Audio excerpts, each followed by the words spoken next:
And Men's, how we doing out there?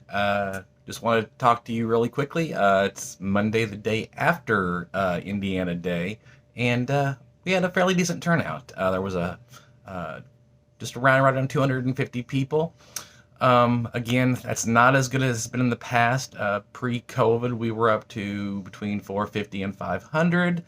That's where we want to get back to. The good news this year, though, is it is more than last year, and we had about 119 of those were first timers.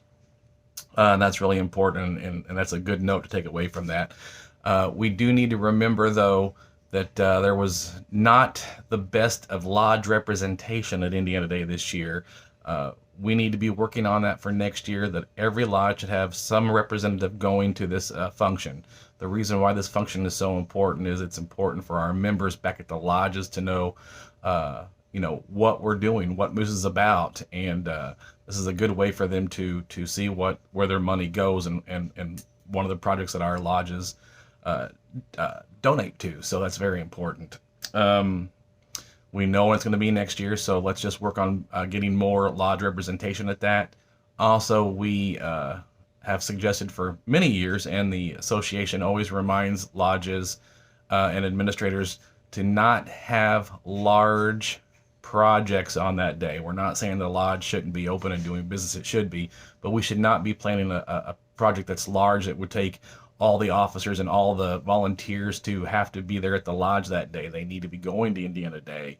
Again, not saying lodges should be closed on Indiana Day, but we shouldn't be having big projects where no one can go from that lodge because it's such a large event going on. Also, last Thursday was the September 15th. That was the deadline for 990s. Uh, Rusty Shields and I were in an admin training class on Thursday and Friday. So I'm sure soon, probably by the end of the week, I'll be hearing back from him from lodges that have not turned in their confirmation numbers that their 990s have been done. Once I get that list from him, I'll be working on contacting those lodges. Please don't be on that list, and hopefully that list is very small this year.